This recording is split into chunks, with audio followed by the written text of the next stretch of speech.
In the universe of Star Trek Deep Space Nine, the presence of changelings who can assume any form poses unprecedented security challenges.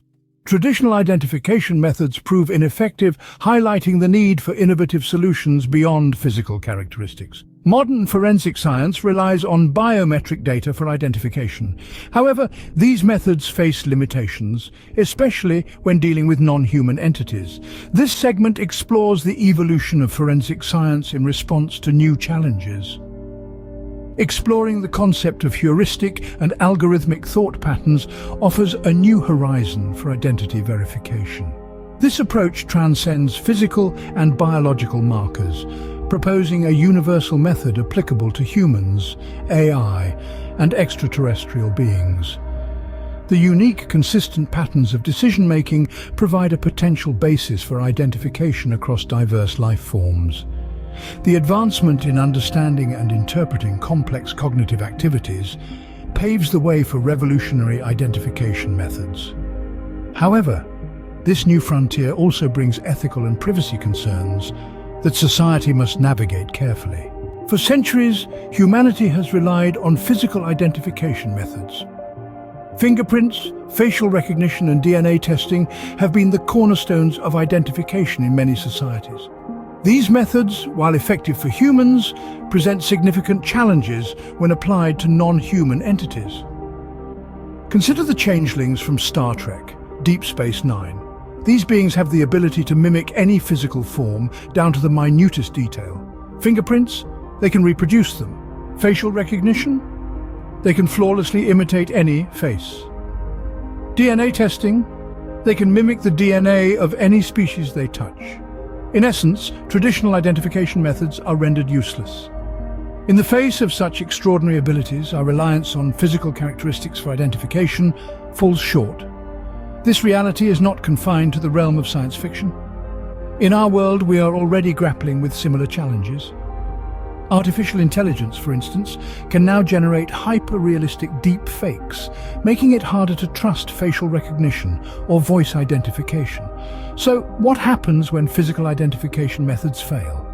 How do we ensure security when physical boundaries can be so easily breached? It is clear that we need to rethink our approach to identification. We need to look beyond the physical, beyond the tangible, and delve into the intangible world of thought patterns and decision-making processes.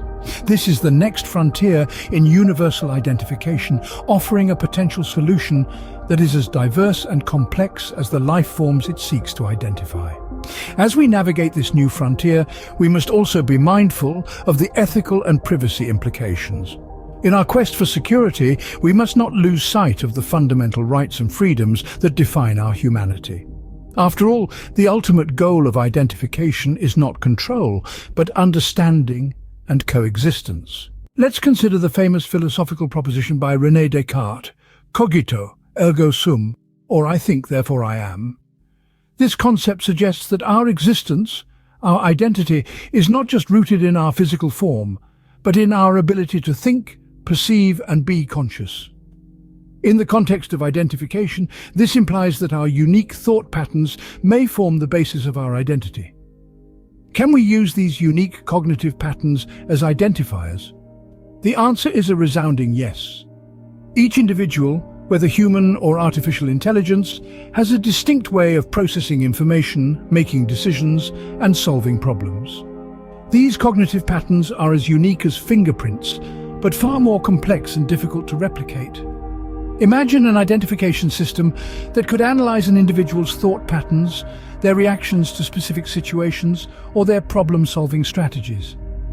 This system would not rely on physical attributes that can be replicated, but on the unique cognitive processes that are far more difficult to imitate.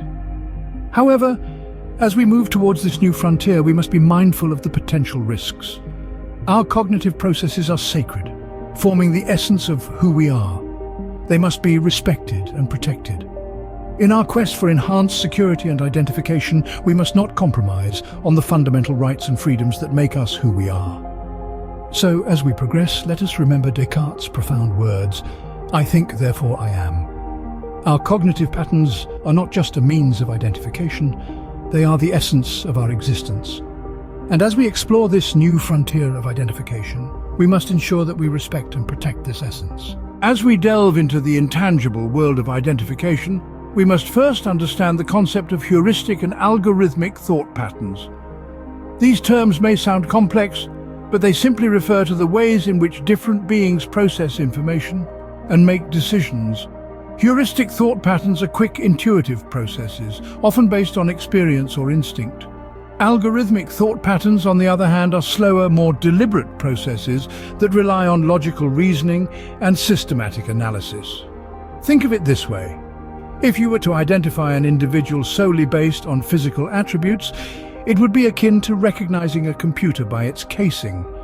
But if you were to identify the same individual by their thought patterns, it would be similar to understanding a computer by its programming.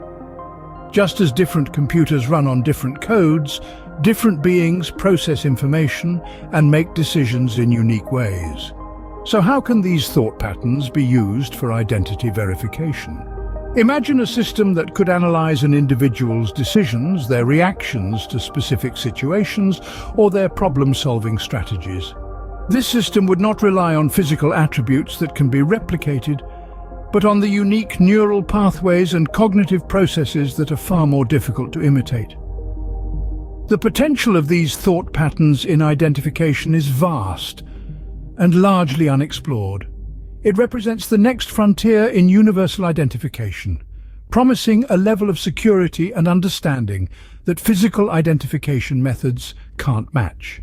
But as we venture into this new territory, we must tread carefully, balancing the benefits of enhanced security with the need to respect individual privacy and cognitive freedom. After all, the ultimate goal isn't to control, but to understand and coexist. As we embrace the new era of algorithmic and cognitive identification, we must not lose sight of the ethical and privacy concerns that come along. The advent of technology that can decode our neural signatures and cognitive patterns presents a new set of challenges. Unlike physical identifiers, cognitive activities and thought patterns are inherently private and personal, making them susceptible to misuse and exploitation. Imagine a world where your thoughts, feelings, and memories are no longer confined to the privacy of your mind. A world where these intimate aspects of your identity could be accessed, analyzed, and potentially used without your consent. This is the potential dark side of cognitive identification. It's a stark reminder that the power of technology is a double-edged sword, capable of both great advancements and potential harm. The path towards cognitive identification must be tread with caution. There must be regulations and safeguards in place to ensure the protection of individual privacy. As we venture into this new frontier, we must remember that our aim is not just to identify, but to respect and protect the unique cognitive processes that make us who we are.